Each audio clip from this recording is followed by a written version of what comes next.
Grabando ya. Ahí empieza. Pongámonos Ahí en. empieza. Bueno, si les parece, vamos a dar inicio formalmente a esta charla, que la pensamos en adhesión al aniversario 157 de Tapalqué. Bueno, los saludo, les agradezco un montón, primero que hayan aceptado estar, a los que se conectaron y están presentes también les agradezco muchísimo, y les dejo el saludo de nuestro intendente Gustavo Coponi, que por cuestiones de agenda no ha podido acompañarnos, pero él, esta cuestión de lo ambiental, la cuestión ecológica, la cuestión de el cuidado de este recurso tan importante que tenemos, que es nuestro arroyo, que lo que se ve es el arroyo, pero es una gran cuenca compartida por varios partidos, siempre nos está ocupando y por eso tratamos de trabajar en conjunto. Así que bueno, los voy a presentar a los disertantes. El taller se llama Ecología de Arroyos Pampeanos, la cuenca del Tapalqué, y los disertantes son integrantes del Instituto Multidisciplinario sobre Ecosistemas y Desarrollo Sustentable de UNICEN y SIC, y docentes de la Universidad Nacional del Centro, la provincia de Buenos Aires, trabajan en proyectos de investigación y extensión relacionados a diferentes aspectos de lagunas y arroyos de la región de influencia de la universidad. Pablo Sanzano, hola Pablo, que es médico veterinario, docente de la Facultad de Ciencias Veterinarias de Tandil. Fabián Grossman, biólogo y magíster en gestión ambiental, docente de la Facultad de Agronomía y Ciencias Veterinarias de UNICEN de Azul y Tandil, respectivamente. Andrea Bertora. Buenas tardes. No sé si lo dije bien. Sí. Es profesora de Ciencias Biológicas, becaria, doctoral del CONICET, de la Facultad de Ciencias Veterinarias y docente de la Facultad de Agronomía en Azul y Tandil, respectivamente. Y Viviana Cola Zurdo es profesora de Física y Química, especialista en enseñanza de las ciencias naturales y profesora asociada de la Facultad de Ingeniería de Olavarría. Un gran currículum, así que bueno, muchísimas gracias por estar.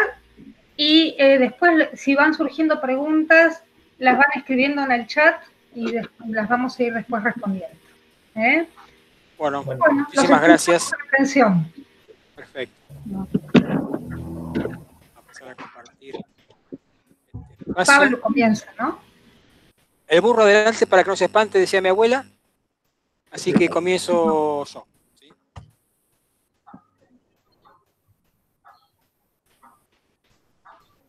Muy bien. Ahí compartí pantalla, supongo que estarán viendo, Fabián. Sí, estamos viendo, Pablo. Buenísimo. Muy bien. Como dijo Ángela, el taller se denomina Ecología de Arroyos Pampeanos, la cuenca del Tapalqué, y queremos agradecer profundamente la posibilidad que nos da la Municipalidad de Tapalqué por esta oportunidad de comentar un poco lo que hacemos, ¿sí?, desde el Instituto. La propuesta para este taller la dividimos en 5 bloques, como para ordenar la cosa, ¿sí? El primer bloque va a ser muy rápido porque es el que quiénes somos, de dónde venimos y qué hacemos, que más o menos ya lo hemos charlado.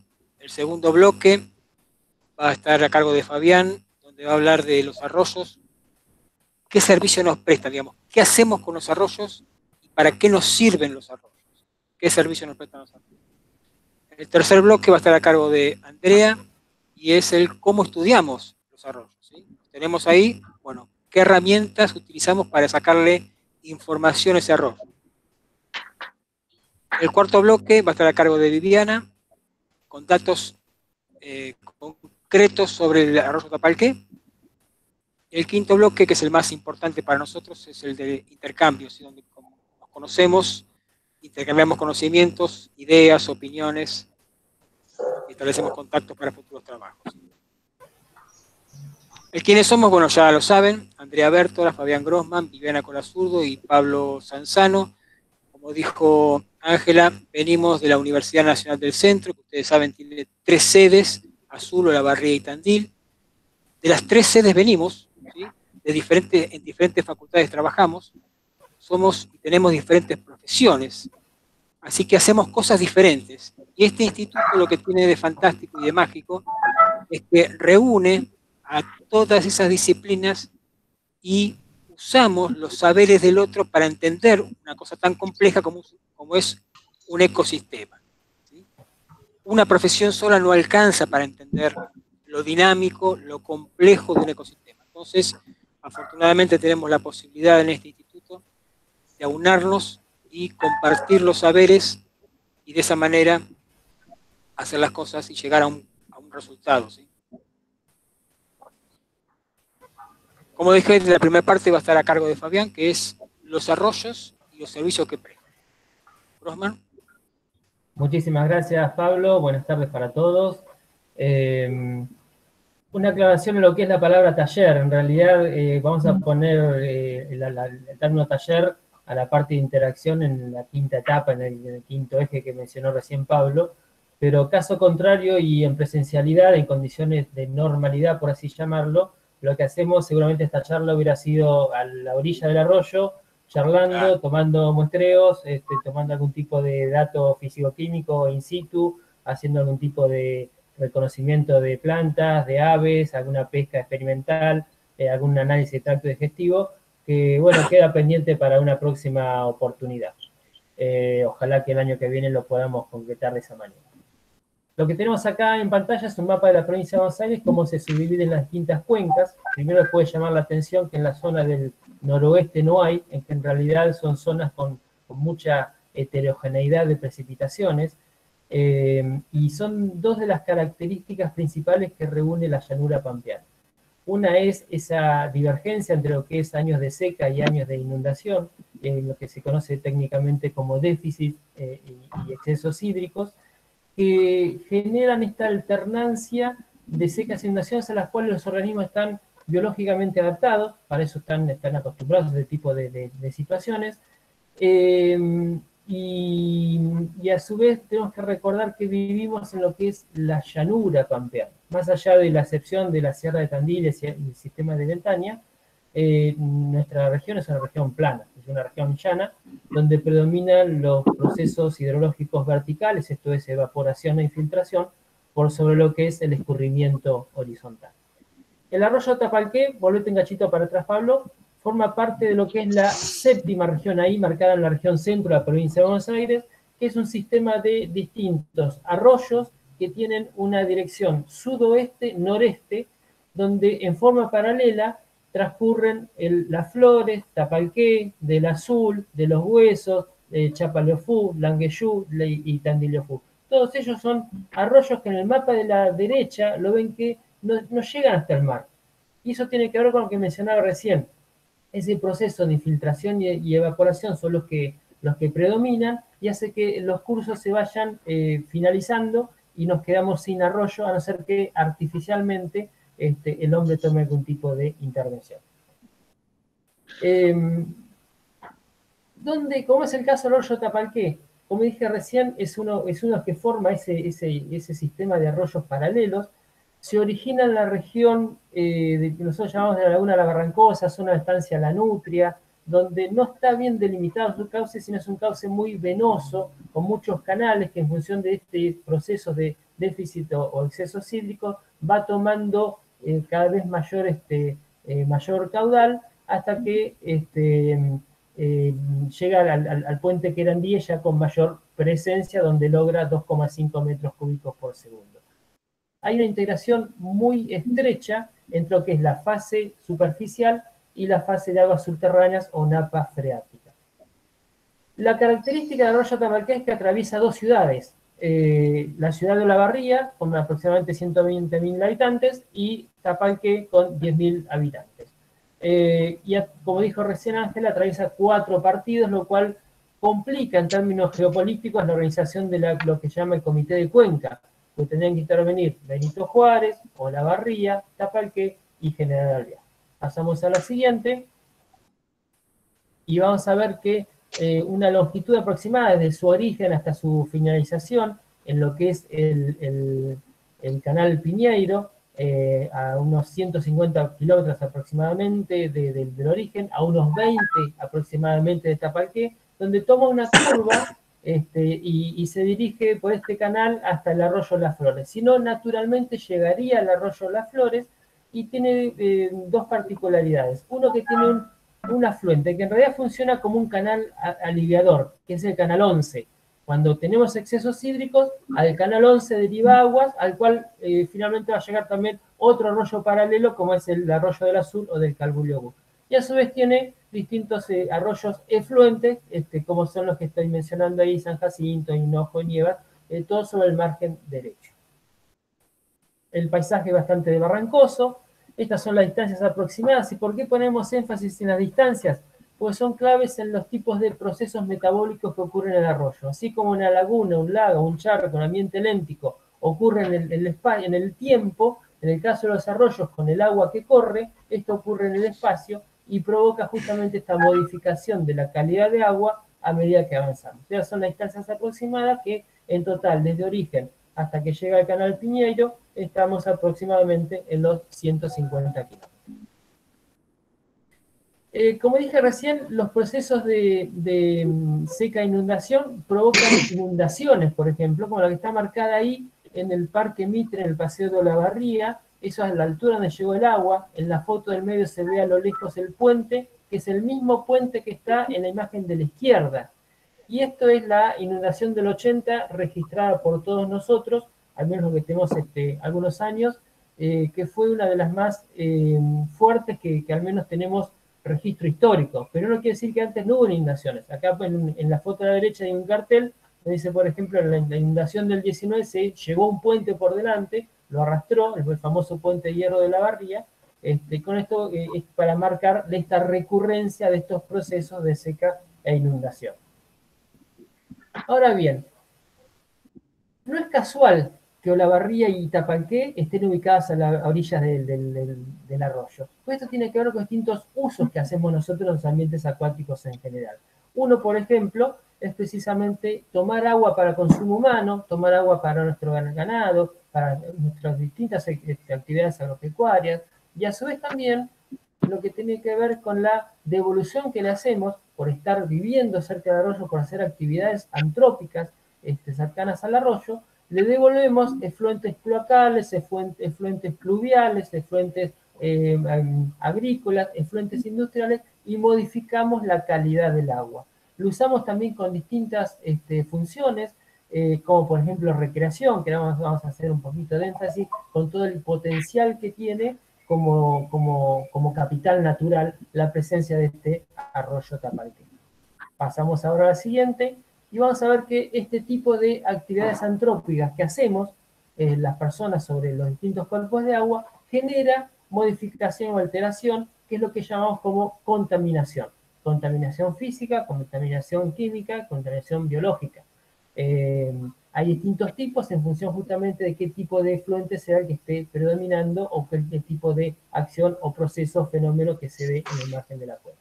También modificamos el régimen hídrico a través de la construcción de compuertas, de canales, aliviadores, de canales derivadores, como el caso del canal 11, modificamos su estructura normal, modificamos las redes tróficas, porque lentificamos muchas veces el agua o lo aceleramos, ¿sí? O sea, el hombre cuando mete mano, cuando interviene, modifica y genera alteraciones precisamente de lo que es el paisaje. En muchos casos nos llama la atención este color del agua y decimos, está contaminado simplemente porque es color marrón. Y ahí ese es un falso mito. Es normal que los arroyos pampeanos tengan este tipo de coloración marrón, dado por la presencia de ácidos húmicos y fúlvicos. Estamos en la llanura pampeana, donde el suelo es un suelo rico en humus y este color es característico justamente de estos cuerpos de agua. Si bien esta foto está tomada después de una fuerte lluvia, por ahí lo que nos tiene que llamar la atención, más que la coloración, es la presencia de una palmera, o sea, la presencia de vegetación que es totalmente exótica y alóctona, no tendría por qué estar, o en todo caso en el centro de la imagen, ese restos de basura, como vemos ahí, que también es acción humana. Pasamos a la otra. Árboles caídos también, que lo que hacen es lentificar el ambiente, retienen todo tipo de materiales, animales muertos, basuras, plásticos, objetos extraños, como vemos esta imagen también sobre el arroyo Tapalqué, telgopor, plásticos, vidrios muchas veces también, bolsas de nylon que estos cuerpos extraños los retienen y son volcados por nosotros, en forma consciente o inconsciente, llegan al ambiente, no llegan solitos, sino que llegan por acción humana.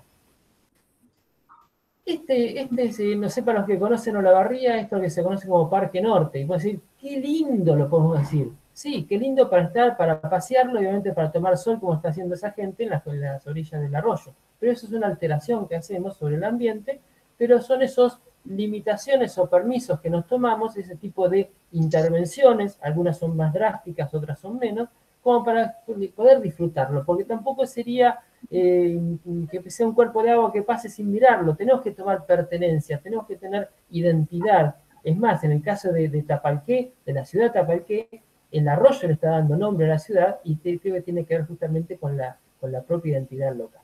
Pasamos ahora a la siguiente y vemos que dentro de las modificaciones que hacemos, en la foto a la izquierda y arriba, eso era lo que era el balneario de la ciudad de Olavarría, con presencia masiva de gente de la comunidad, como está totalmente modificado, es un paseo de la ribera hermosísimo, muy lindo de noche, con luces, realmente muy bonito.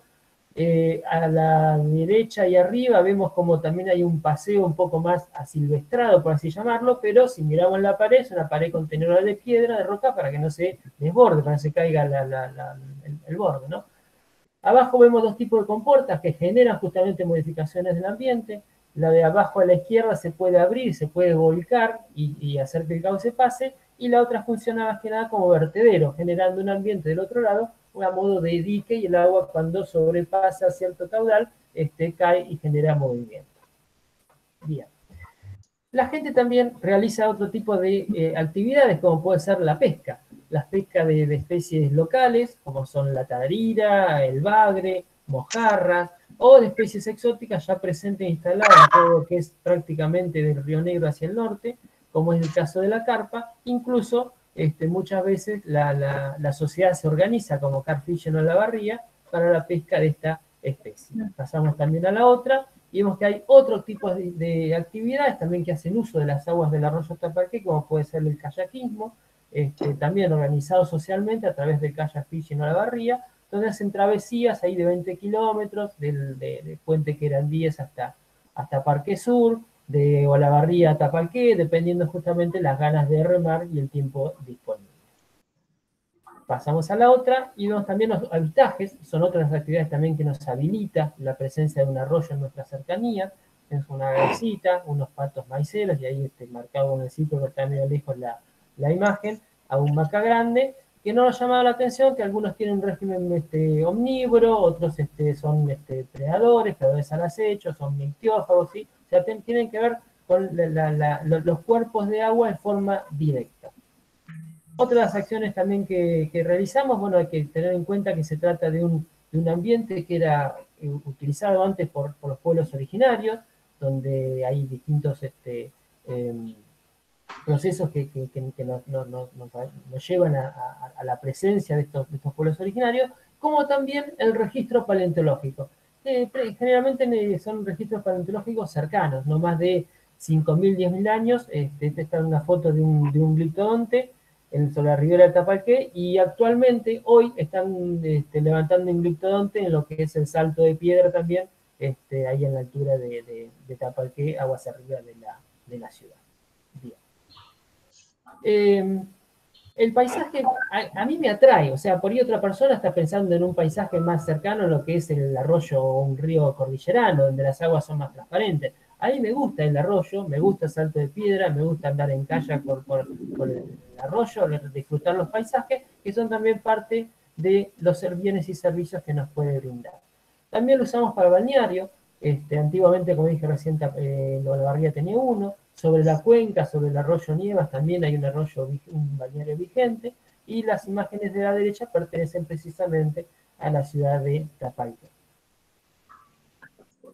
En definitiva, son bienes y servicios que nos prestan los cuerpos de agua en general, en este caso el arroyo Tapalqué en particular, y la necesidad de estudiarlos para conocerlos y elaborar planes de manejo sustentable y poder hacer un uso responsable de este recurso y capital natural que disponemos.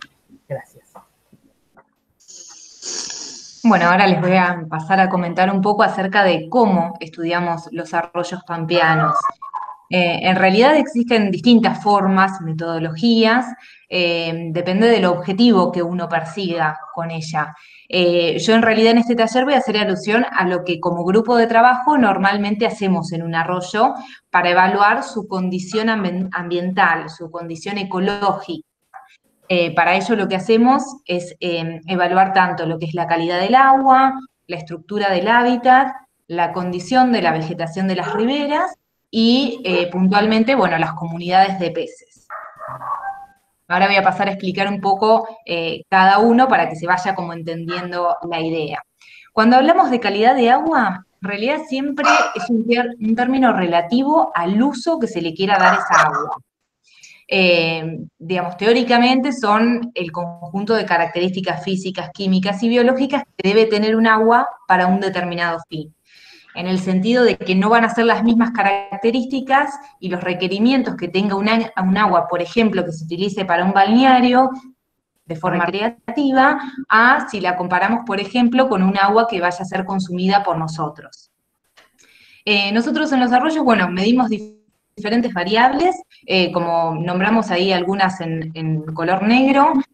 Básicamente hay 4 que son las básicas, las que por rutina, por defecto se miden, que tienen que ver con la temperatura del agua, con el pH del agua, es decir, el grado de alcalinidad o acidez que tenga el agua, el oxígeno disuelto, que es sumamente importante, imagínense, para organismos que necesitan de este gas para poder vivir, los organismos que comúnmente se denominan aeróbicos, y bueno, y la conductividad eléctrica también es otra variable de importancia que habla un poco de la concentración de iones y la capacidad de conducir la electricidad que tiene el agua. Eso sería como lo básico. Pero después, bueno, hacemos mediciones, por ejemplo, de transparencia del agua, que habla de la penetración de la luz en el arroyo, y esto es sumamente importante, por ejemplo, imagínense para algas, para plantas acuáticas que necesitan de la luz para fotosintetizar y es parte, digamos, de su metabolismo. También, bueno, cuantificamos lo que son nutrientes que en cualquier cuerpo de agua, en un río, en un arroyo, en un lago, una laguna, los principales nutrientes son el nitrógeno y el fósforo. Y bueno, al cuantificarlo nos va a dar una idea de la productividad que tiene ese sistema. Y bueno, y alguna que otra variable bacteriológica. Ahora bien, ¿cómo medimos estos parámetros? Bueno, tenemos 2 formas básicas. Por un lado, es lo que llamamos in situ, en el lugar. Lo que hacemos, una vez que llegamos al arroyo, llevamos instrumental de campo, que se llaman sondas, que lo que tenemos que hacer es sumergirlos en el agua y esperar unos segundos, unos pocos minutos, hasta que se estabilice el valor y finalmente en la pantalla, en el display del instrumento, aparece el valor de esa variable que estamos midiendo. Y la ventaja que tiene esta forma de medirlo en el lugar es que podemos obtener el dato inmediatamente. O sea, una vez que aparece en la pantalla, lo que hacemos es registrarlo, anotarlo en una planilla y listo, digamos. Nosotros llegamos a la facultad y ya tenemos ese dato. Pero bueno, pero no todas las variables de calidad de agua se pueden medir así. Ya sea porque el instrumental de campo sea muy costoso y no lo tengamos, porque no exista instrumental a campo para medir tal variable, y necesitemos sí o sí del instrumental del equipo específico que encontramos en un laboratorio y que no se puede trasladar al campo. Entonces, para eso, la siguiente, lo que hacemos es tomar una muestra de agua en el arroyo de determinada forma, determinado volumen, en un recipiente con ciertas características, y trasladamos esa muestra y la procesamos finalmente en el laboratorio. En ese traslado, esas muestras se tienen que conservar, principalmente en frío, y la idea es que lleguen lo más rápido posible para procesar.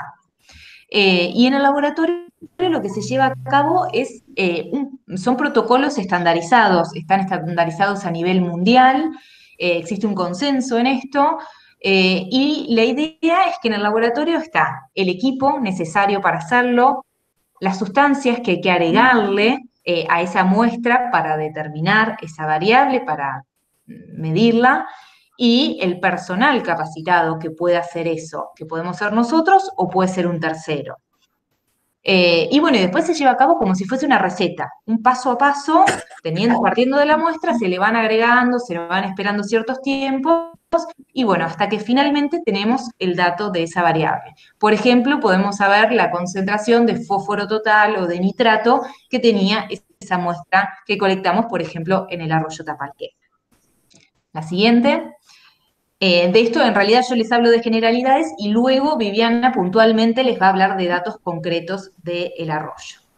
También lo que hacemos es caracterizar lo que es el hábitat del arroyo. El hábitat, en resumidas cuentas, son las características que posee un arroyo que proporcionan hábitat para diferentes tipos de organismos.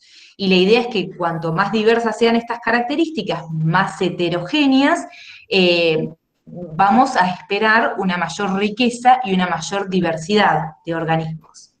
Y para eso, bueno, medimos cuestiones morfológicas del arroyo, que van desde el ancho, es decir, de orilla a orilla, como se puede ver en la foto. Hacemos ciertas mediciones de profundidad del agua, determinamos el caudal, la velocidad de corriente. Después diferenciamos ciertos hábitats que se van generando, que nosotros los llamamos pozones, correderas, rápidos, que serían algo así como microhábitats que se forman en el arroyo en función de distintas profundidades y velocidades del agua. También, bueno, tenemos en cuenta si hay presencia de troncos, de ramas, porque un tronco lo que hace es enlentecer el cauce, y eso puede ser propicio para, por ejemplo, especies de peces que suelan habitar en aguas un poco con velocidad más reducida. También tenemos en cuenta el sombreado del arroyo, esto que quizás uno por ahí no le importaría o no lo consideraría como una variable interesante, en realidad plantean distintos escenarios. Fíjense en las fotos que sacamos, estas dos fotos del margen derecho inferior, son fotos que se sacaron en el centro del cauce del arroyo y mirando hacia arriba. Son fotos cenitales, que se les llaman. Y muestran, digamos, dos escenarios contrastantes, uno casi totalmente sombreado y uno casi totalmente despejado. Y esto influye, por ejemplo, en una cuestión básica como es la temperatura del agua, porque tramos que están muy sombreados tienden a descender un poco la temperatura del agua. También afectan, por ejemplo, en la cantidad de luz que llega al arroyo, y eso, bueno, va a influir en organismos como las algas y como las plantas acuáticas. También, bueno, detectamos la presencia de plantas acuáticas, las distintas especies. Ahí, bueno, les agregamos algunas especies comúnmente encontradas en la región, como es el junco, la lenteja de agua, repollito de agua, lirio, totoras. Son todas plantas que asocian su ciclo de vida a un cuerpo de agua. Y también, bueno, caracterizamos el fondo, ¿no? De cómo está conformado el fondo, los distintos tamaños de sustrato que encontramos. Mayor proporción de arena, mayor proporción de canto rodado, entre otras cuestiones. La siguiente. También, bueno, tenemos en cuenta lo que son las riberas. La ribera es la vegetación que acompaña a ambos lados el arroyo. Y esto ecológicamente es muy importante, porque tiene función como si fuese un filtro, un amortiguador de las actividades que ocurren en la cuenca y que pueden afectar al arroyo. Si tenemos una buena vegetación de ribera, un buen desarrollo, esta vegetación lo que hace es retener todo aquel sólido, nutriente, contaminante de cualquier tipo que, digamos, venga desde la cuenca y que, digamos, esté buscando zonas más bajas como son los arroyos. Entonces, de esta forma se va a impedir la entrada de todas estas sustancias, o al menos se va a ver disminuida la cantidad de sustancias que ingresan en el caso de que contemos con una buena cobertura de ribera.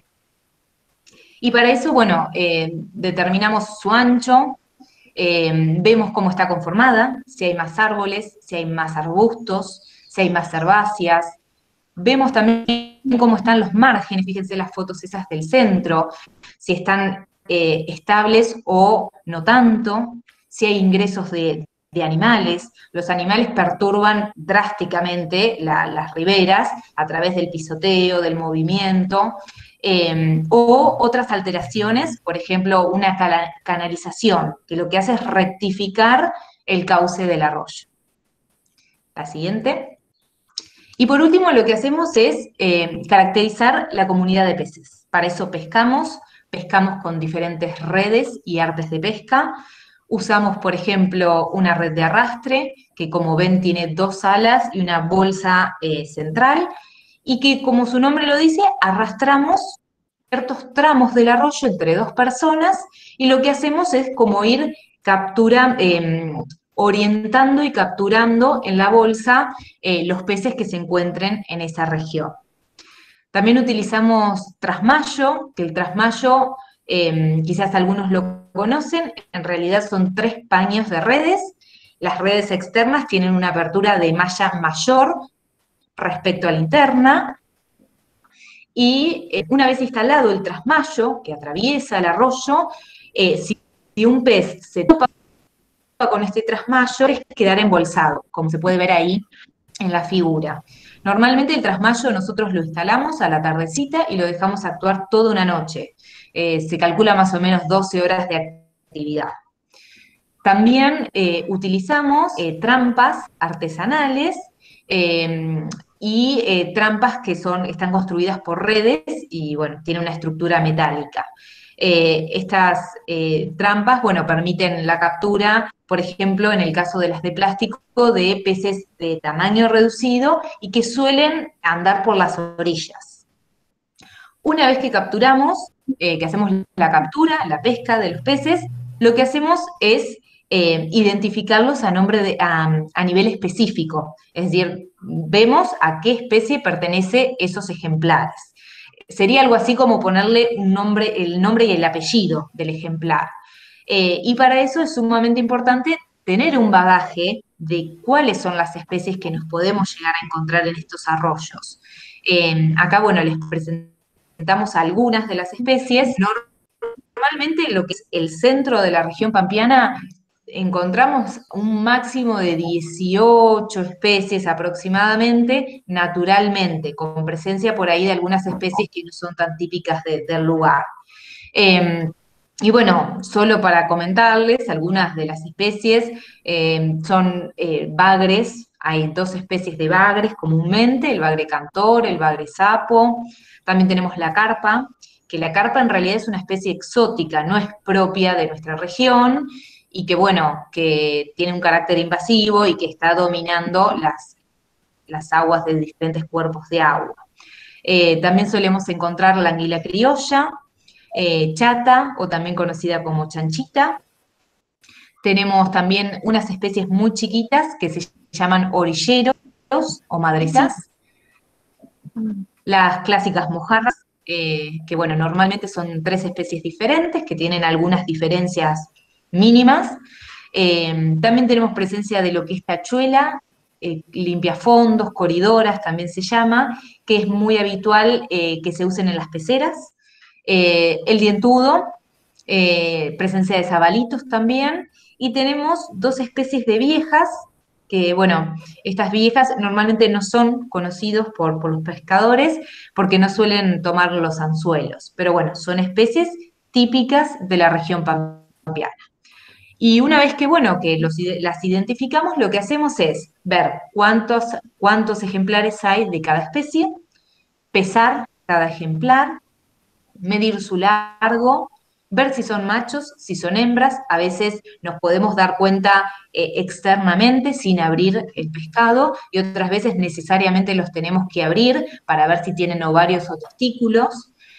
Hacemos una exploración de lesiones que pueda tener el ejemplar, de parásitos externos, y otras veces también nos interesa ver qué es lo que están comiendo esos ejemplares. Entonces lo que hacemos, abrimos los ejemplares, cada pescadito, y lo que hacemos es extraer el estómago y su intestino, ¿sí? Retiramos el contenido y lo miramos bajo lupa, bajo microscopio, para ver cuáles son las presas que consumieron. Y bueno, y en función de esta información, datos más, datos menos, nos ayuda a entender cómo está estructurada, cómo está compuesta esta comunidad, cuál es la estructura de las tallas, el estado sanitario, y bueno, un poco caracterizar su dieta y poder evaluar posibles redes tróficas.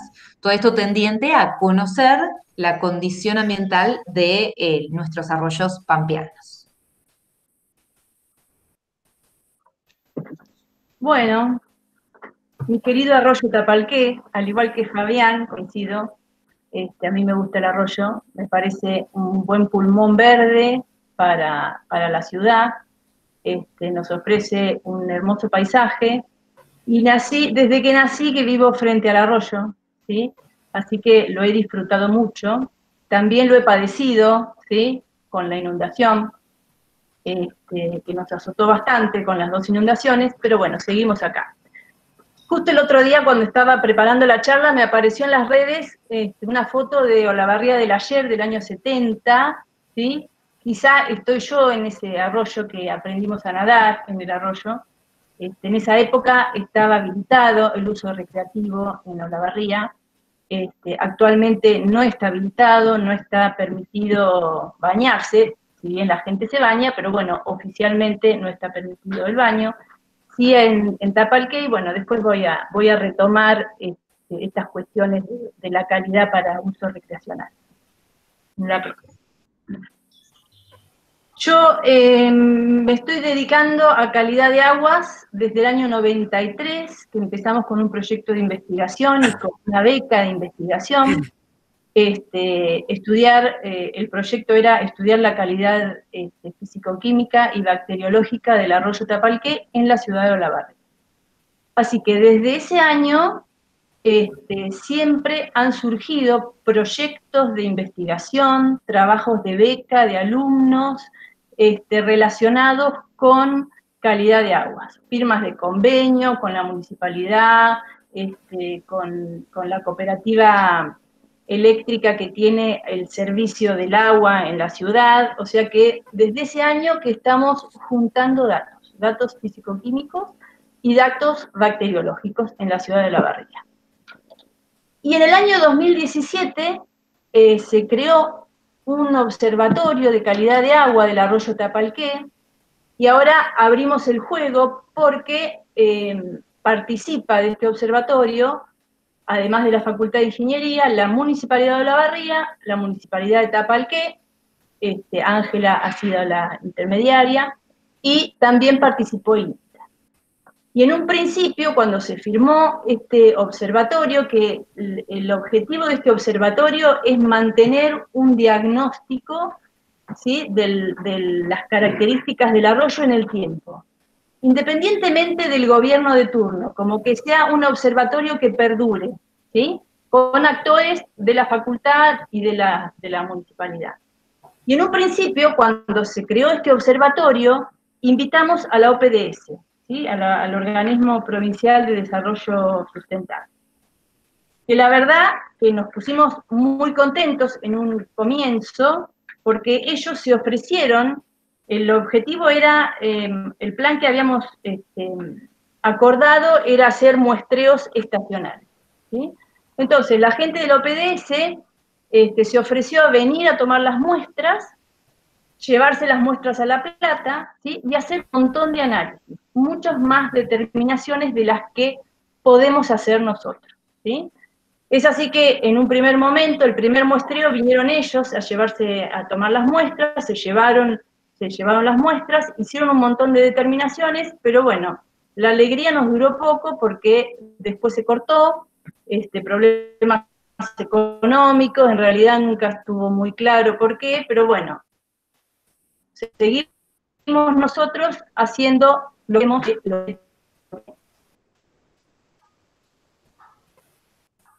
Se me cortó. Ahí está Vivi. No, está bien. Bueno, Sí, sí. la próxima, Pablo. Bien. Siempre que se empieza con el estudio de un cuerpo de agua hay que fijar los puntos de muestreo, ¿sí? Tanto en Olavarría como en Tapalqué fijamos 5 puntos de muestreo. La lógica es siempre determinar qué pasa antes de entrar en la ciudad, ¿sí?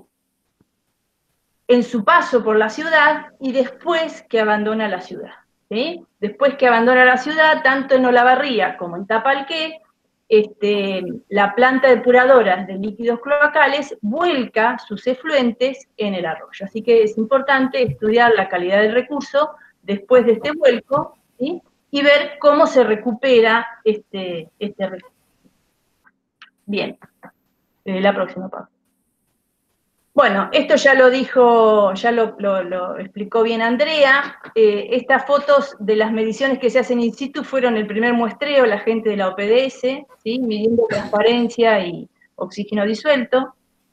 La foto de la derecha es el laboratorio de la Facultad de Ingeniería donde hago los análisis, ¿sí? Hay otro lugar donde están los equipos para otras determinaciones, sala de balanza, muflas, estufas, todo eso utilizamos para llevar a cabo los análisis. Y esta es la tapa del libro gordo de Petete, decimos nosotros, porque ahí están todos estos métodos normalizados y estandarizados que mencionaba Andrea, ¿sí? Así que todas las determinaciones que hacemos del agua están basadas en técnicas que están en este libro. Bien, la próxima. Bueno, antes de contarles qué pasa con el arroyo, tengamos en cuenta que en el arroyo vamos a encontrar varios componentes. Vamos a encontrar gases disueltos, como dióxido de carbono, que viene de la atmósfera y del suelo, descomposición de la roca, oxígeno, que también viene de la atmósfera y también de la respiración de las plantas. Va a haber partículas sólidas en suspensión, esa turbiedad, ¿sí? Ese color marrón que decía Fabián, son partículas sólidas que no se disuelven. También una gran cantidad de especies disueltas, mucha variedad, y también componentes, bacterias y especies orgánicas que provienen del mundo animal y el mundo vegetal, ¿sí? Esos son los grandes grupos de sustancias que podemos encontrar. Cuando queremos determinar la calidad de un curso de agua, como dijeron los chicos, vamos a atacar, ¿sí? Y analizar 3 grandes grupos de componentes: los físicos, los químicos y los microbiológicos, ¿sí? La próxima. Bueno, esto es lo que hacemos in situ y esto es lo que hacemos siempre, ¿sí? Lo que estamos en condiciones de determinar. In situ, esto que había contado Andrea, o sea, en el momento, hay determinaciones que hay que hacerlas en el momento. ¿Por qué? Porque cuando llegamos al laboratorio, si volvemos a medirlas, dan diferente, ¿sí? El oxígeno disuelto ese es uno de ellos, ¿sí? Cambia la cantidad de oxígeno disuelto cuando llegamos al laboratorio, cambia la temperatura, obviamente lo que importa es la temperatura del momento del muestreo, ¿sí? Por ahí la conductividad y el pH no tanto, pero si se puede determinar en el momento, mejor, ¿sí? De los componentes mayoritarios, en todo curso de agua hay componentes que son los más abundantes, que son los mayoritarios, ¿sí? Y componentes que son los minoritarios, ¿sí? Los componentes mayoritarios siempre los determinamos, ¿sí? De hecho, en cualquier muestra de agua, esos componentes siempre van a estar determinados. Si ustedes leen, por ejemplo, la etiqueta de una botella de agua mineral, van a encontrar la composición de esos componentes mayoritarios, están siempre. Y los componentes minoritarios que siempre determinamos, ¿sí? Son estos que están ahí, nitritos, nitratos, amonio, fluoruro, arsénico y clorofila. Esos estamos en condiciones de determinarlo en el laboratorio, ¿sí? Hay otros componentes que están ahí en este rengloncito y que es la pregunta que siempre surge, ¿qué pasa con los metales pesados, con los agroquímicos, con componentes orgánicos? Estos componentes, en general, no podemos determinarlos siempre porque no tenemos equipamiento específico, o si lo tenemos, por ahí ponerlo en funcionamiento y conseguir los insumos es caro, ¿sí? Entonces tenemos que disponer de dinero, de proyectos que salgan, ¿sí? Entonces no tenemos tantos datos de estos análisis, ¿sí? Sí, de la composición bacteriológica, de eso sí tenemos datos. Bueno, y una vez que tenemos todos los análisis hechos, ¿qué hacemos con esos datos que tenemos en las bases de datos? Vamos a determinar, en primer lugar, características generales, ¿sí? Entonces, ¿qué podemos decir del arroyo Tapalqué? Les cuento que en el tiempo, desde el año 93 hasta ahora, ¿sí? O sea, espacialmente y temporalmente, ¿sí? La composición mayoritaria del arroyo Tapalqué no ha cambiado, ¿sí? Hay una pequeña fluctuación, pero se puede decir que se mantiene, ¿sí? Los componentes mayoritarios en cantidad y calidad se mantienen. Entonces, podemos decir que el agua es oligoalina. Esto tiene que ver con la cantidad de sales disueltas, ¿sí? Quiere decir que tiene pocas sales disueltas. Fíjense que ahí hay una clasificación de los tipos de agua de acuerdo a la cantidad de sales.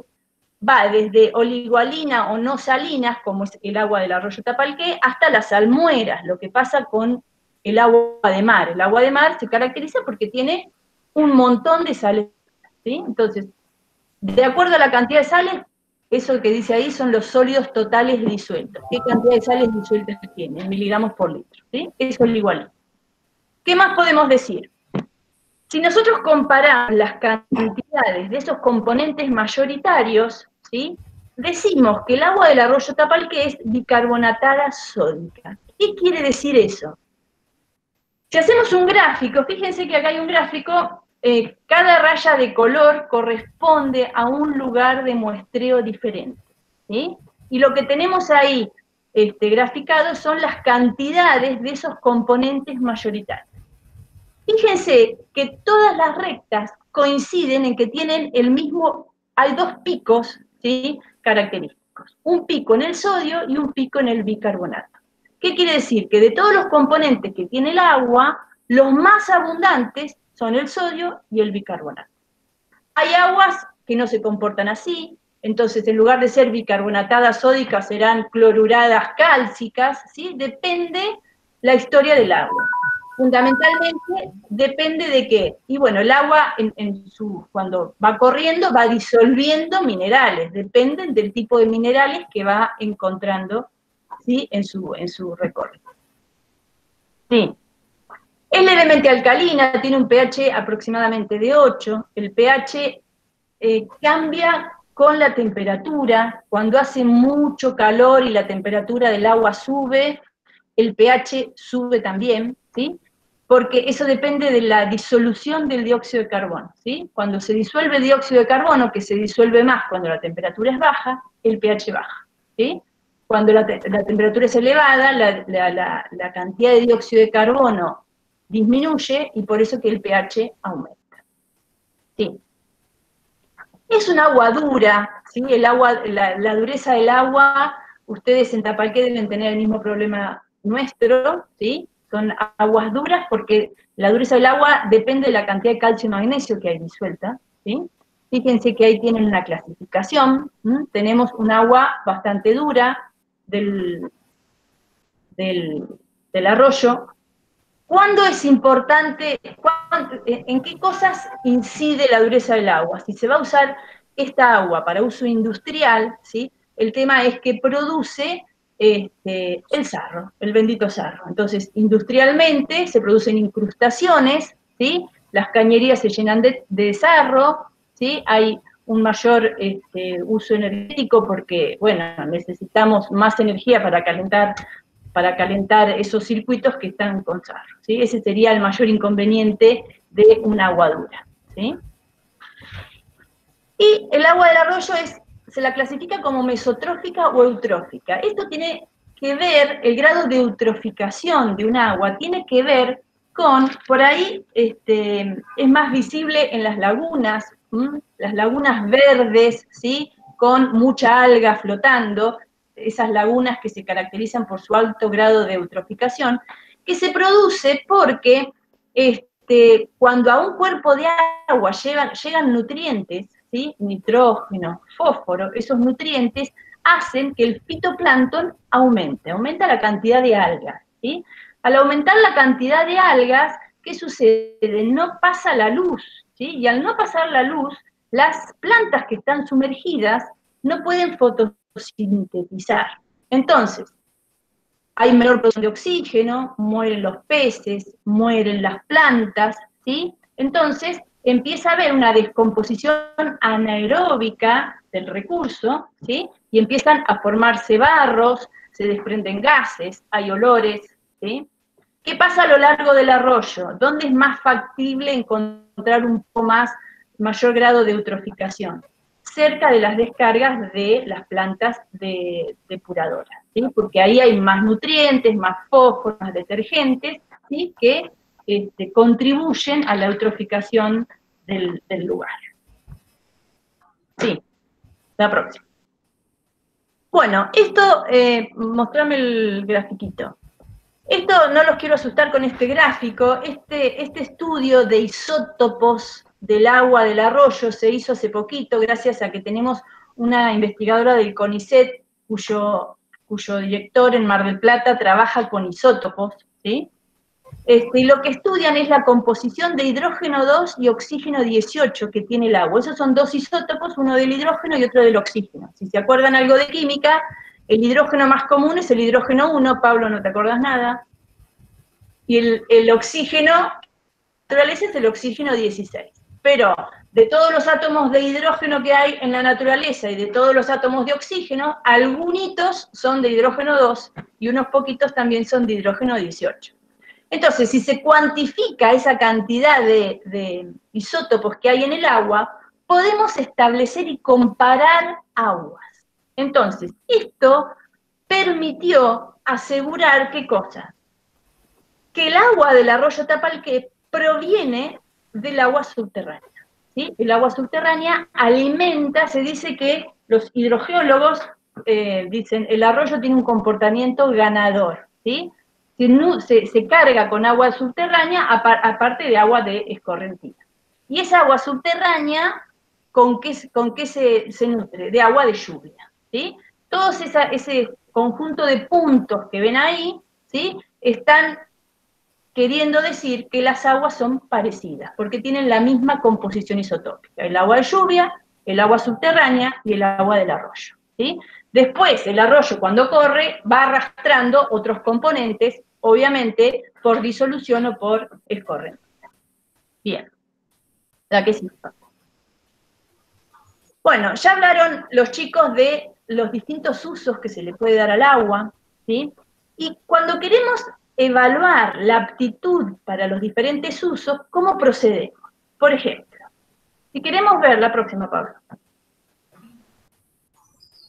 si el agua sirve para bebida animal, ¿sí? ¿Qué tenemos acá? Nos tenemos que fijar principalmente en la cantidad de sólidos disueltos, ¿sí? La cantidad de sólidos disueltos total. Ahí hay un cuadrito donde tienen para los distintos animales, ¿sí? ¿Qué efectos produce, ¿sí? Aguas con distinta cantidad de sales disueltas, ¿sí? Ese circulito rojo está diciendo que el agua del arroyo Tapalqué, ¿sí? Caería en ese rango, ¿sí? ¿Por qué? Porque tiene una cantidad de sólidos disueltos que es muy baja, habíamos dicho que era oligualina, ¿sí? En el cuadrito de abajo está mostrando, ustedes saben que el ganado bovino de tambo son los animales que más agua consumen, ¿sí? ¿Qué está diciendo ahí? Que el agua del arroyo es deficiente en sal, tiene pocas sales, ¿sí? Y el contenido de sales es importante, los veterinarios me lo podrán, Pablito me lo podrás asegurar, el contenido de sales es importante porque los animales lo necesitan, ¿sí? Si una vaca se tomara solamente esa agua, ¿sí? Habría que suplementar con sales porque no es suficiente la cantidad de sales. Hace un clic, Pablo. Bien. Porque el contenido de sales de las aguas del arroyo oscilan en esa cantidad, entre 0,6 y 0,7 gramos por litro, ¿sí? Y precisamos más que un gramo, ¿sí? O sea que tenemos un déficit de sal.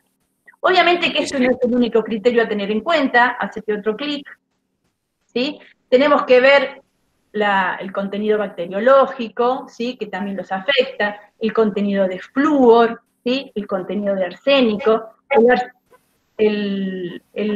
Los animales tienen una tolerancia un poco mayor que el humano, ¿sí? Al arsénico. El arsénico está presente en el agua, el arsénico es natural, ¿sí? Y el flúor también. Y en el arroyo tenemos cantidades de flúor que por ahí exceden un poquitito a los máximos permitidos, principalmente aguas arriba. Pero, lógicamente, que al momento de evaluar si el agua es apta para una bebida animal, tenemos que ver qué clase de ganado, cuál es la dieta, ¿sí? Un montón de otras cuestiones. Pero en líneas generales podemos decir eso, ¿sí? Y la próxima.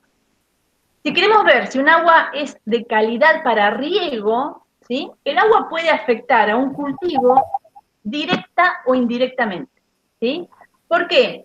Las aguas, si regamos una planta con agua que tenga elevada salinidad, ¿qué va a pasar? El agua va a llegar a las raíces y va a pasar como cuando le echamos sal a la lechuga, ¿sí? La lechuga se achicharra, ¿por qué? Porque se deshidrata, ¿sí? Entonces, si regamos una planta con un agua que tiene mucha sal, va a haber problemas de deshidratación, ¿sí? Entonces, la salinidad es una de las cuestiones que se tiene en cuenta al momento de usar un agua para riego. Puede provocar indirectamente problemas en la planta, ¿por qué? Porque el agua puede actuar sobre el suelo, ¿sí? Un agua que tenga mucha proporción de sodio en comparación con calcio y magnesio produce como toscas en el suelo, ¿sí? Y hace que se produzcan problemas de infiltración, ¿sí? El agua no pasa. También hay que ver si hay presencia de iones que son tóxicos para los cultivos, ¿sí? Y hay algunos otros componentes que afectan a cultivos sensibles. Entonces, estos círculos rojos que aparecen ahí son la situación del arroyo, ¿sí? Del agua del arroyo. Podríamos decir que hay de ninguna a moderada restricción para el uso del agua para riego. Obviamente que si se va a decidir usar esta agua para riego, hay que ver cómo es el suelo, qué tipo de cultivo, si va a ser la única agua que se va a usar o no, cuál es el régimen de lluvia, ¿sí? Hay que buscar otros índices. Pero bueno, esta clasificación de la FAO es útil cuando se quiere tener un panorama de la aptitud del agua para riego. ¿Sí? La próxima. Estoy quedando sin. Tapalqué toma agua del arroyo. La ciudad de Tapalqué, ¿sí? Además de usar agua subterránea como provisión de agua potable, toma agua del arroyo, ¿sí? Esto es, el Código Alimentario Argentino determina los niveles, los límites para cada uno de los componentes. Dijimos que cuando estudiamos la aptitud de un agua tenemos que ver, no se alcanzan a ver, pero bueno, hay que ver la composición química, la composición física y la composición biológica. Cada renglón acá es un componente que hay que analizar en el agua, ¿sí? Entonces, para que el agua sea apta para consumo humano, tiene que cumplir con este código alimentario. ¿Qué hacen en Tapalqué? Toman agua del arroyo, pero la potabilizan, le sacan los sólidos más grandes, floculan y coagulan todos los sólidos que están en suspensión, ¿sí? Le agregan floculantes como cuando se le agrega un decantador a la pileta de natación, ¿sí? Que se van al fondo, ¿estamos? Entonces, por decantación sacan todos estos sólidos que se van al fondo, Si queda alguno dando vuelta, lo filtran con filtros de arena, la cloran y después la mandan a un tanque donde se mezcla con agua subterránea. Y de ahí pasa a la red de abastecimiento. ¿Sí? Bien. Y el ente responsable del servicio de agua tiene que asegurar la calidad del agua y mandar a controlar estos parámetros. Bien. En el Observatorio de Agua, que formamos junto con la Municipalidad de Tapalqué, hacete un clic, Pablo, elaborado límites a tener en cuenta para el uso de agua con fines recreacionales con contacto directo. ¿Sí? Como no hay límites muy claros en Argentina, ¿sí? Basándonos en límites internacionales, la EPA, Canadá, Europa, elaboramos estos límites permitidos. ¿Sí? ¿Qué pasa con el arroyo? Hacete un clic. En la zona de Olavarría tenemos más problemas con los componentes bacteriológicos, ¿sí? Porque hemos encontrado, ¿sí?, periódicamente altos contenidos de coliformes fecales. Lo que determinamos ahora es, se cuantifican coliformes fecales y de Escherichia coli determinamos presencia, ausencia. Estos análisis los hacen en el laboratorio de bromatología, no los hacemos en la facultad. Bien, entonces, la última, Pablo.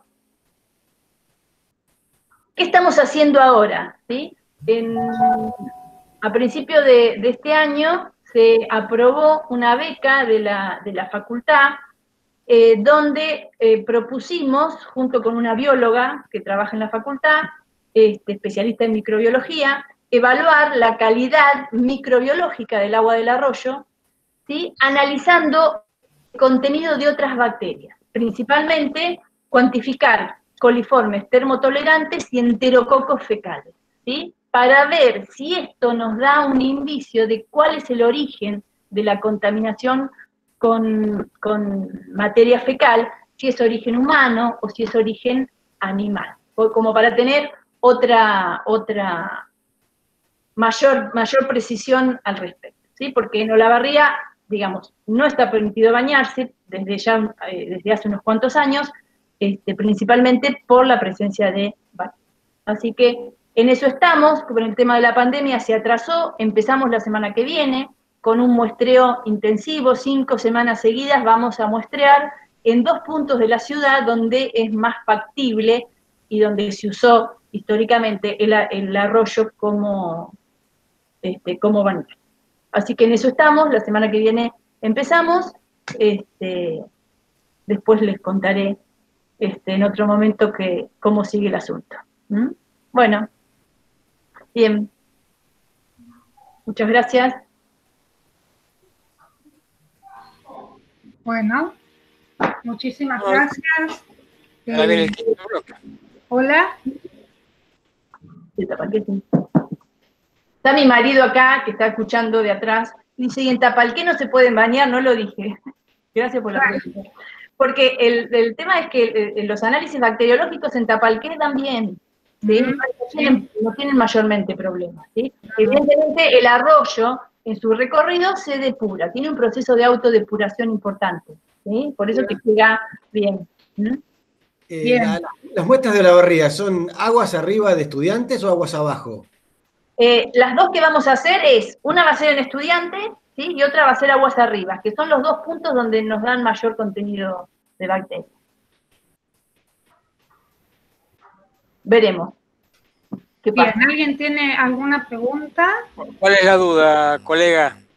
¿La duda? No, es que realmente soy un enamorado del arroyo. Y otro más. Otro más. Nado en aguas abiertas y acá en el balneario siempre está bien el agua, y en Olavarría puedo asegurar que está mejor, porque una vez por semana viajo a Olavarría para nadar con gente de allá. Hacemos la bajada de la isla. Y les puedo asegurar que la calidad del agua de la isla hasta Estudiante es mucho mejor que el agua de acá. sin analizar, pero te das cuenta, el olor, el color, el aspecto que tiene, y siempre allá da mal el análisis y acá da bien. ¿Cómo es? Sí, son lugares diferentes donde hacen los análisis, ¿sí? Pero bueno, ahora quizá este estudio, que lo vamos a hacer en la facultad, ¿sí? Nos va a ayudar a dilucidar qué es lo que realmente sucede, ¿sí? Porque vamos a especificar, ¿sí? Estas bacterias, así que bueno, veremos qué pasa. Sí, llama la atención, llama la atención. Sí, había mucha disparidad en los resultados, ¿no? Sí. Había mucha disparidad por ahí en los resultados, pero bueno, está bueno repetir. Sí. Yo, a ver, no sé si me escuchan bien. Sí, te escuchamos bien. Mientras estaban, o sea, Fabián, tanto Fabián como Viviana, ¿puedo preguntar? No sé si te vamos a contestar, pero vos preguntás. Tanto Fabián como vos, Viviana, se refirieron a los usos del arroyo y esta cuestión de cada vez miramos más los servicios que nos brindan los recursos naturales, miramos y valoramos, ¿no? Estamos pendientes, los que podemos acceder a información.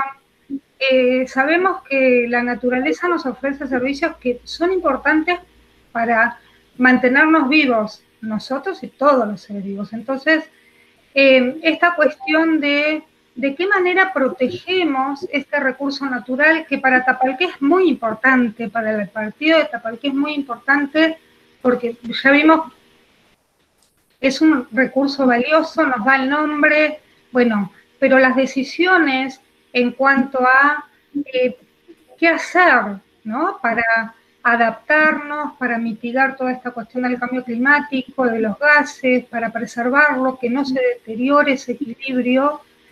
¿Cómo trabajamos de manera articulada ese recurso que atraviesa 5 partidos?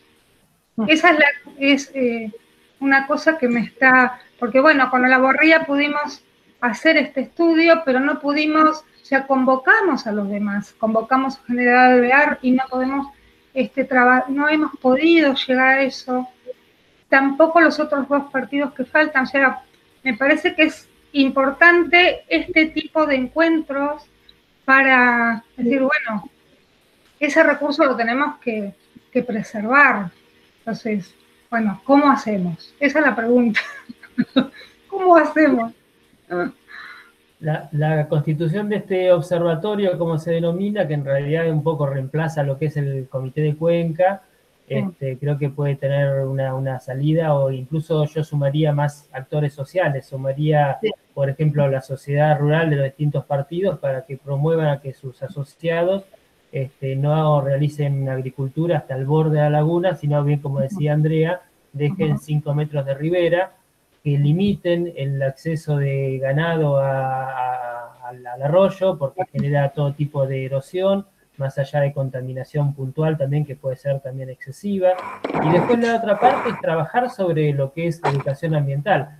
En el caso mío, que yo mostraba la foto de contaminación visual, esos telgopores de los helados son totalmente evitables. Las bolsas, las latas de cerveza o coca o de lo que sea, que son totalmente evitables, teniendo conciencia de lo que estamos haciendo, teniendo muchos residuos dispuestos en todas las orillas, juntando las bolsas de residuos como corresponde y tratando de atesorar ese capital natural que tenemos a través del conocimiento de cuáles son los principales procesos metabólicos que hoy ocurren en el arroyo, cuáles son los servicios que nos ofrecen, el disfrutar de una excelente costanera, de un atardecer, de una caminata, observación de aves, todos son en pescar, andar en kayak, todas esas cuestiones que nadar, meternos en el agua, como decía recién el colega Livio, todo creo que tiene que ver con apropiarse de este recurso natural, tener pertenencia con el mismo, acercarnos al mismo sin temor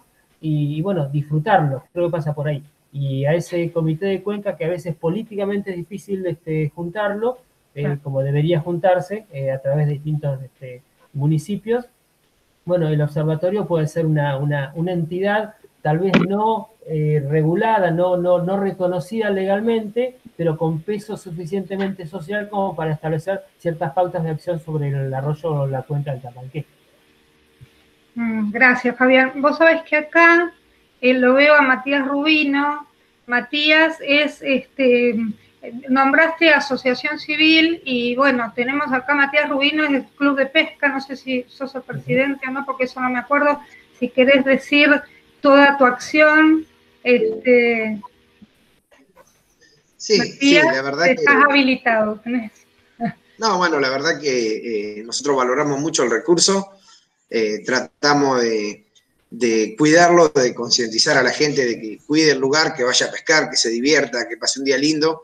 Y también organizamos campañas por ahí, venimos haciendo en conjunto con el área de ambiente de la municipalidad de limpieza del arroyo, agarramos los kayaks y la gente de Tapalín y nos reunimos todos en la costanera y bueno, corremos en kayak y a pie del lado de la ribera que se puede por lo menos, y bueno, juntamos todo lo que es botellas, plástico, todo lo que esté incrustado en las plantas, tiene mucha vegetación, en el arroyo hay mucho crecimiento de plantas, y bueno, lo juntamos, lo disponemos en bolsa y lo llevamos a la planta de tratamiento, ¿no?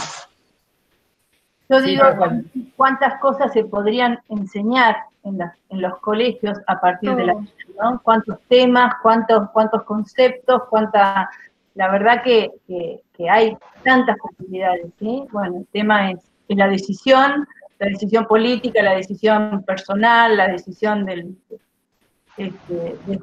los establecimientos escolares, ¿sí? Claro. El otro día yo iba caminando salí a caminar, lejos, andaba, cruzo una calle y había un señor haciéndole un cambio de aceite a un camión, tirando el agua, con un secador estaba barriendo el aceite para la boca de tormenta.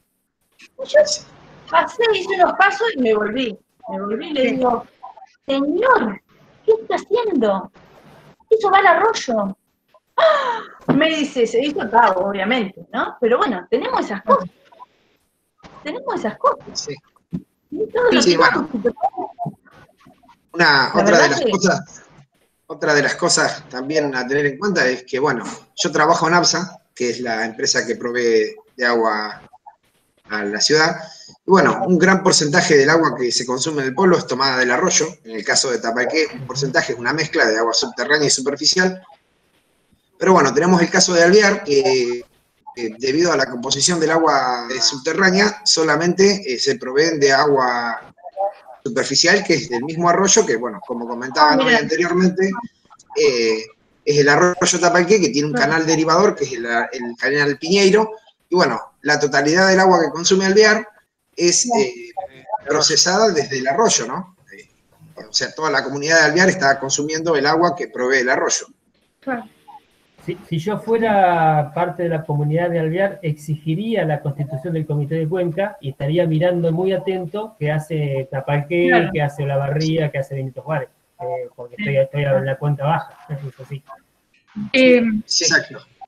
Sí, doy fe que, bueno, nosotros invitamos, yo personalmente invité, pero preocupada fui a verlo a nuestro intendente, Gustavo Cocconi, y delante mío llamó al intendente de Alvear, le transmitimos este trabajo y no tuvimos, o sea, intentamos trabajar articuladamente, pero bueno, hace falta más seguir trabajando, porque si los recursos naturales no entienden de límites entre los partidos de la jurisdicción. Entonces, es importante esto. Ahí tenemos una pregunta que hace Karen, que me parece, sí, que es muy importante, ¿no? Esta cuestión de comunicar. Dice el observatorio si tiene alguna página donde comparte los resultados. No sé cómo es la modalidad.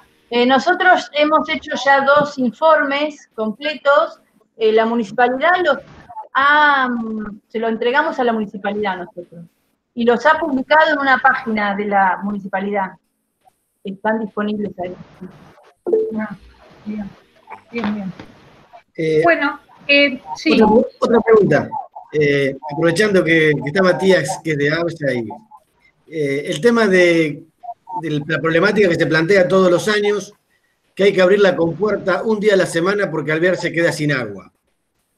Eso me parece que no tiene absolutamente nada que ver, porque con Alvear tenemos casi 40 metros de diferencia de nivel. Que nosotros le saquemos una tablita a la compuerta, que es 1 metro, se diluye de la compuerta a los 5 kilómetros, ya no se nota la diferencia. Entonces, de los 7 días de la semana tenemos un día sin balneario y sin poder nadar, porque dicen que Alvear se queda sin agua, cosa que no es así. Y todos los años me peleo.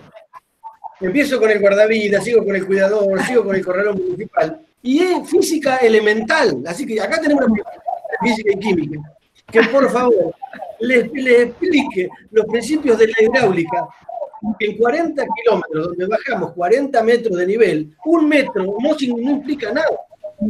O sea, y si así fuese, que hagan una compuertita, un poquito aguas abajo de la toma de agua, y tenemos todo el terreno del balneario. No, Rubén, bueno, en ese caso tenés razón, por supuesto que no es así, no es verdad eso que... lo que sí pasa es que el problema es cuando se abre la compuerta del todo y se cierra, y cuando hay poco caudal en el arroyo, eso lo sufre Alvear porque tarda mucho tiempo en recuperar ese 1,5 metros al cerrar toda la compuerta de golpe. Pero si lo hacemos en forma gradual, no habría inconvenientes. El problema, ya te digo, es si vos abrís la compuerta del todo, ¿no? Con el arroyo a un poco caudal, como sabe suceder en la época de verano, el problema es cuando cierran la compuerta, ese espacio de tiempo que transcurre entre que se llena, completa el nivel del bañario y vuelve a caer por arriba de la compuerta, muchas veces ha dificultado la toma de agua en Alvear. Y otra cosa que por ahí quería explicarte, es que nosotros sabemos tener problema también, porque bueno, al cerrar la compuerta se hace mucho más léntico el arroyo, y nos cuesta mucho más a veces potabilizar el agua porque se tira, más cuando hay época de sequía, es como que el agua cambia el estado y bueno, es mucho más complicado potabilizarla, por eso a veces se pide desde ABSA que se libere la compuerta un rato, como para que cambien las condiciones del agua. Es como que se estanca demasiado y la planta potabilizadora le cuesta mucho más potabilizarla, se complica un poco la situación. En épocas de sequía, no pasa en todo el año, en épocas críticas. Yo creo, Matías, que ahí también tenemos un lindo tema, porque lo mismo que a la planta le complica para potabilizar, también complica el aspecto del agua en el balneario. Exacto. Entonces, la misma cantidad de sólidos totales y la falta de oxígeno que tiene el agua nos complica todo. Exacto. O sea, también es cierto una serie de aberraciones que se hicieron en un momento en el arroyo aguas arriba del balneario, cuando se sacaron algunos saltos de piedra que tenía el arroyo. Eso permitía la la oxigenación del agua. La disminuye, ahora, claro que sí.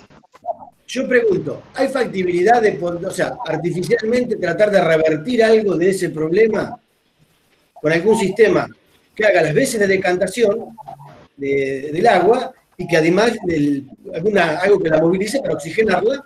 Mejoraría muchísimo la calidad del agua, digamos, desde este punto aguas abajo, donde la vamos a usar en forma recreacional. Y no creo que sea algo tan costoso. Claro. Esas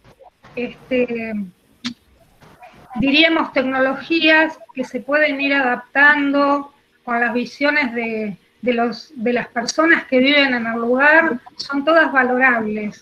Pienso que tenemos que empezar a trabajar así, de empezar a escuchar para mejorar, ¿no?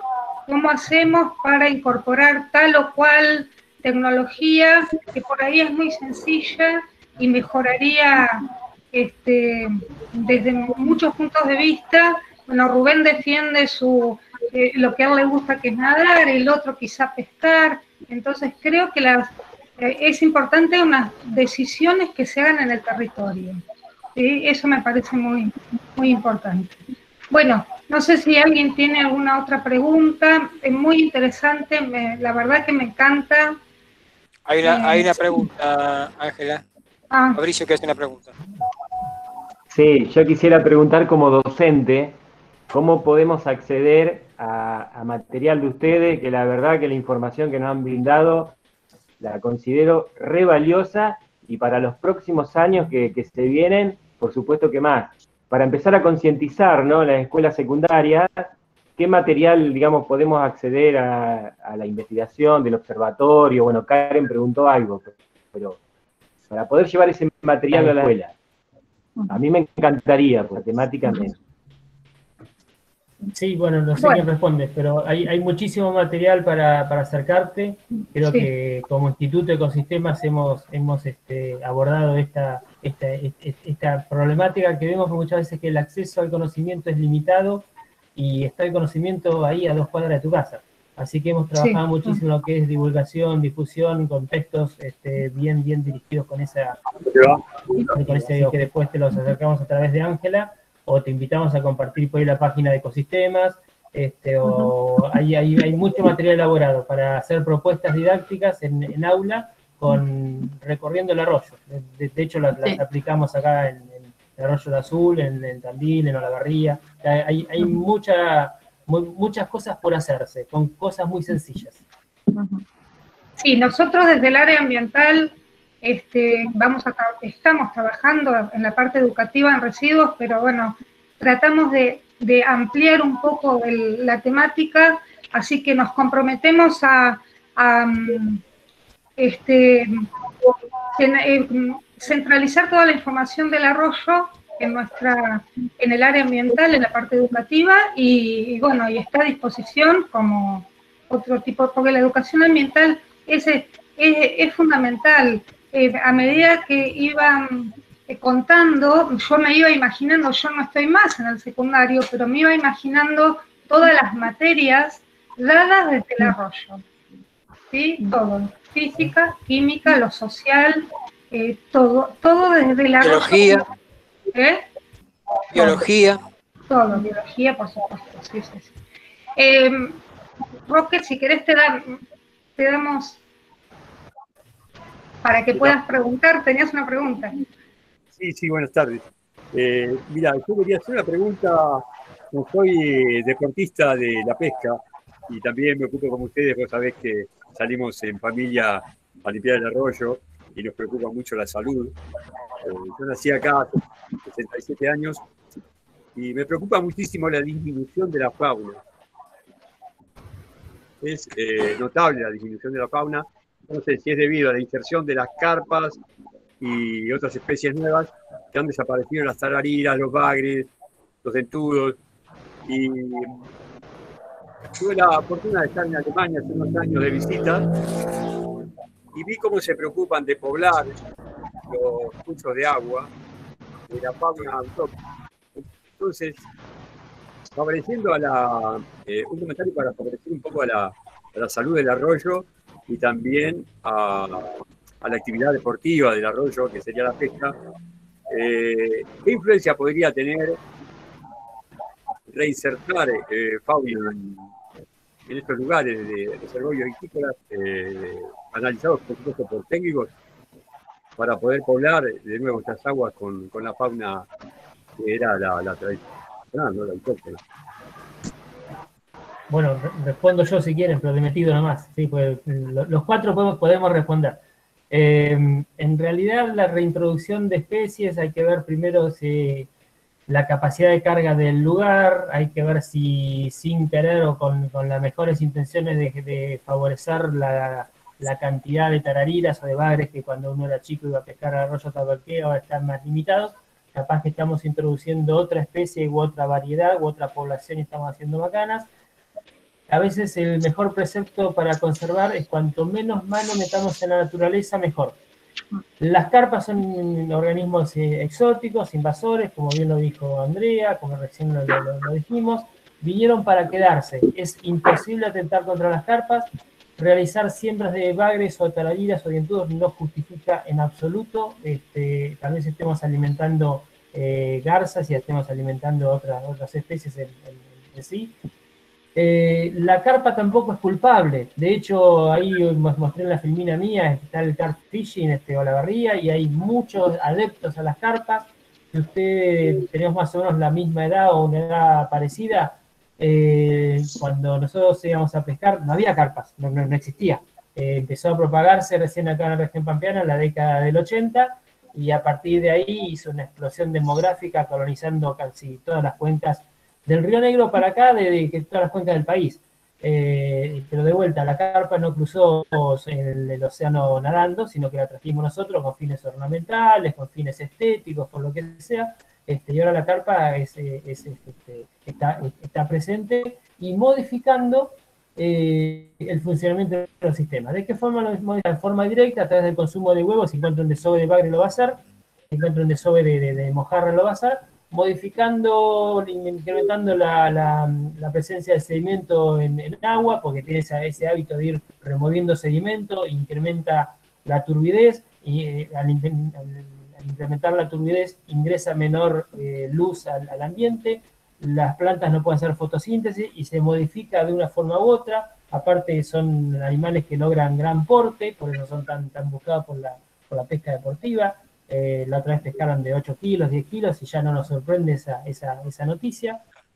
Pero en definitiva no nos queda otra que en el tema puntual de la pesca, creo que no nos queda otra que no sembrar carpas, ¿sí? Pero tampoco sembrar ni pejerrey, obviamente en un arroyo no tiene alimento, no sembrar bagre, no sembrar tararira, y dejar que cuanto menor intervención hagamos en el ambiente es mejor. Esa al menos es mi postura, ¿sí? Está tan modificado el sistema que tal vez la siembra primero hay que conseguir los alevinos de tararira, los juveniles de tararira, de bagre también es complicado. Digamos que la carpa llegó para instalarse, no sé si eso llegó para quedarse, ¿sí? Bueno, muchas gracias. No, por favor. Yo tengo una pregunta, pensando en instalar, en vez de, pensaba si era posible y si era beneficioso de alguna manera en ciertas zonas en el arroyo, ver totoras o juncos o lo que sea en ciertas zonas. ¿Hay alguna experiencia para restaurar, para filtrar, para, no sé? Sí, todo depende Totoras. de lo que quieran. O sea, las totoras son parte ahí de la flora local, junto con el junco, junto con vegetación sumergida, como mostró Andrea, vegetación flotante. Todo tiene que ver con el objetivo. Si queremos tratar de retomar las condiciones originarias, por ahí lo que hay que hacer es no intervenir y dejarlo no generar disturbios, y solito la totora va a crecer y va a colonizar el lugar si las condiciones están dadas. Claro. ¿Queremos volver al estado original? Sí, lo que pasa es que también va a actuar como, si bien actúa como filtro biológico, también va a retener todos los plásticos, todas las botellas, esa capacidad de ir a limpiarlos, porque también tiene un doble efecto. Creo que hay que ponerlo en la balanza y ver a partir de ahí qué decisión tomar, pero principalmente con un objetivo claro. Bueno, ¿para qué? Ya, es un poco la clave. Bien. Bien. Bueno, ¿alguien tiene alguna otra consulta? Si no, la verdad es que muy agradecida a todos los que están presentes, aprendimos un montón y bueno, espero que podamos seguir trabajando juntos, porque desde lo educativo y desde las organizaciones sociales, desde el Estado municipal, los centros de investigación, hay mucho por hacer para cuidar ese recurso tan valioso para la comunidad. Bueno, los saludo, muchas gracias. Gracias por la invitación, un gusto haber compartido este momento. Adiós. Gracias, hasta luego. Gracias por estar. Gracias por todo.